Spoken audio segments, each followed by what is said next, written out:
Christian McCaffrey went on with Mayoko and said that Brock Purdy's success is a major testament to Jimmy Garoppolo.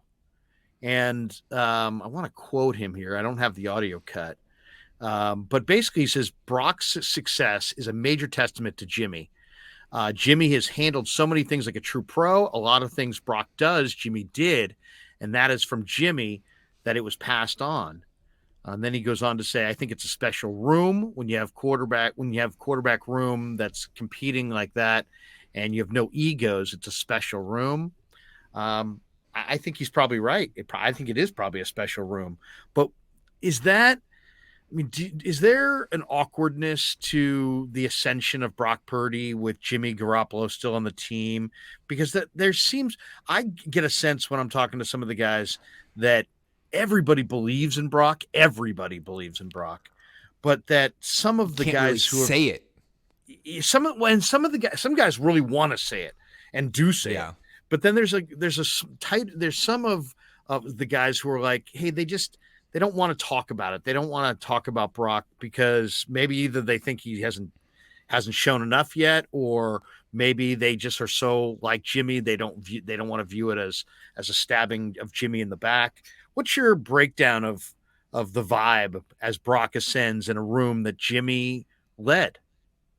Well, you got to remember, I mean, you're there. Jimmy's still in that room. He comes through about once a week. He's got his little e-scooter. Yeah, but I mean, this was Jimmy's team for 5 years, and everyone loves Jimmy. And I think it's just a diplomatic thing to say while he's still on the team. People said this stuff about Alex Smith when he was, humiliated on the sideline watching Colin Kaepernick take his job. A lot of people were like, hey, you got to give Alex credit.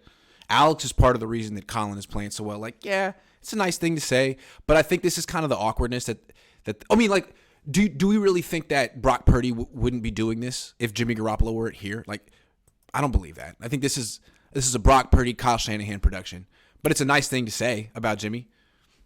I think also, a guy like McCaffrey, who's pretty new to the room himself. I mean, it would be interesting. There would be some guys who would say, hey, man, I'm the difference. You know what I mean? Because he really has a legitimate argument to make that he is the difference. I don't know. Would the Niners have won 10 in a row with Jimmy? I don't know. It's hard to say. Probably, I guess. But I don't think so. I think he would. I don't think he would have beat the Raiders. I'm not sure if he would have beaten the Commanders. I don't know if he would have beaten Miami. Teams that can bring a little bit of pressure were giving him I mean, New Orleans gave him problems. Only reason the Niners won that game because the defense shut him out. I don't know. He lost to Atlanta. I think that's fair because the quarterback play from Brock has been stellar, and Jimmy the thing about Jimmy that's hard to evaluate now, I think, is that he did turn a corner this year where he started to throw the ball away and he wasn't making the tons of negative plays every week. But was that just gone for a few weeks and was going to show its ugly head in the playoffs, in the playoffs or under these tighter games down the stretch? Or had he really changed and was he really graduating to another level? I mean, I guess maybe that was the McCaffrey effect. Now here's a check down option who's really good. Please use him as opposed to force this pass over the middle like he used to do. Maybe that was the McCaffrey effect for Jimmy. Okay, let's slide from that comment into Brock.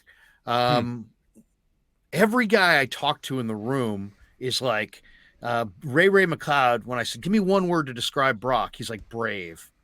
And then he went on to talk about how he took command in the huddle and just told guys what to do, even as far back as minicamp, and that he noticed it then.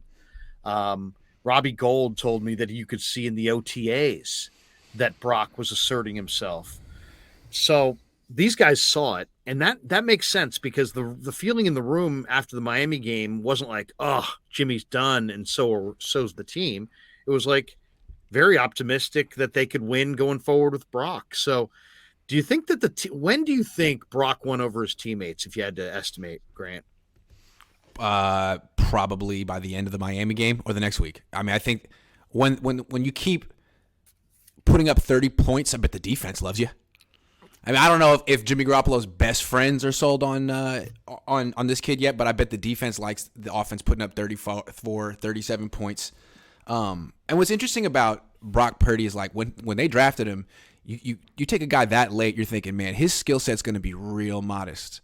And that's what I thought. But like watching him play, I think when people praise him and the first thing they go to is some intangible, that's kind of condescending and undersells what he's doing. He's really athletic. I didn't see that coming.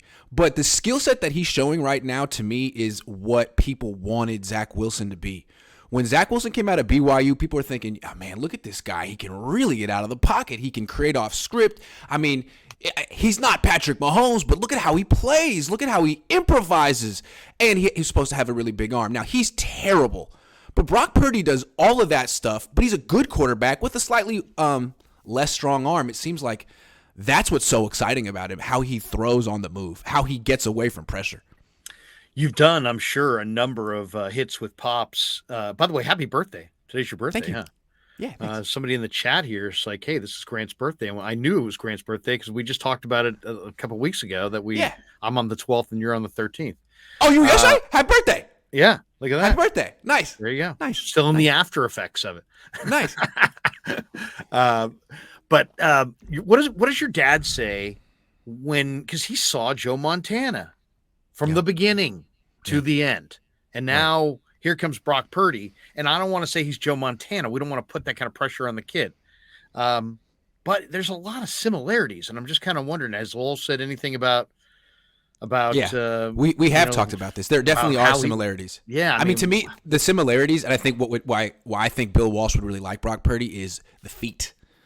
Everyone always talked about Jimmy Garoppolo quick release. Yes, he had it, but he had to kind of plant himself into one spot to have that release. And once he had to move, his feet were heavy, and it had a tough time resetting his feet. Brock Purdy has really quick, nimble, like dancer feet. Almost like Joe Montana. That was Joe's best feature. It seemed like. I didn't watch him, but what people talk about was how quick he was, and that's this guy too. But also, unlike Jeff Garcia, who is kind of frenetic, this guy's so calm. Like Joe. And what's fun, you can't compare anyone to the greatest quarterback of all time. But to be fair, Joe wasn't doing this as a rookie. You know what I'm saying? Like Joe was 25 when he made his run in 1981. So what Brock's doing is you could compare it to anyone. No one's done this before. They have that same escapability. It's that quickness factor. It's like, and you think about what did the Niners really want? When they decided that Jimmy wasn't good enough, people have to remember it wasn't media people who did this. John Lynch and Kyle Shanahan decided that Jimmy Garoppolo was not good enough. Yep. Okay, that has to be stated because I think they say so many great things about him that people are like, they love him. No, they wanted to replace him. Not good enough, which is what we felt about him. Not good enough. Right. But they stated he wasn't good enough. Right. So, I mean, that to me is a loud statement. But now it's like, okay, they've got Trey Lance and they've got Brock Purdy, and it's a situation where, are they going to go forward with Trey Lance and Brock Purdy next year? Is that going to be the situation? Or are they going to bring in, is Trey Lance at some point going to say, hey, I want out if Brock Purdy continues to be the starter? Because Trey doesn't want to be a career backup. He's already wasted a bunch of time not playing football. So how do you see that playing out going forward? Well, I mean, you just said it. Like, why did they get Trey Lance? Because they wanted a quarterback who could do certain things that Jimmy can't do. Move, create off script, get the ball down the field. I mean, the zone read stuff was not why they drafted Trey Lance. It was something they were doing early on in the growth process. Those three things are things that Purdy's doing really, really well right now. And if he continues to do it well, and he can show he can do it in the playoffs, then you're getting all this for $900,000 a year. He's the guy. And you get it for 3 more years, he's the guy. So, sorry, Trey Lance, but at that point, instead of having him as a rookie, as a backup, I'd trade him. But they won't. They won't. What they'll do is they'll say, like, we don't really know for sure about Brock Purdy, so why don't we keep Trey for 1 more year on the bench? And obviously they could get more from this year than if they wait a year, keep him on the bench, and try to trade him next year. Then his value goes down. But they'll say that's the cost of learning if Brock Purdy's the real deal. And I guess I understand that. I guess I do. But I think if you traded Trey now, you probably get a second, and maybe a conditional pick that could be a first down the line. You trade him next year, you probably just get a second. Yeah. But I guess you need to find out what you really have in Brock.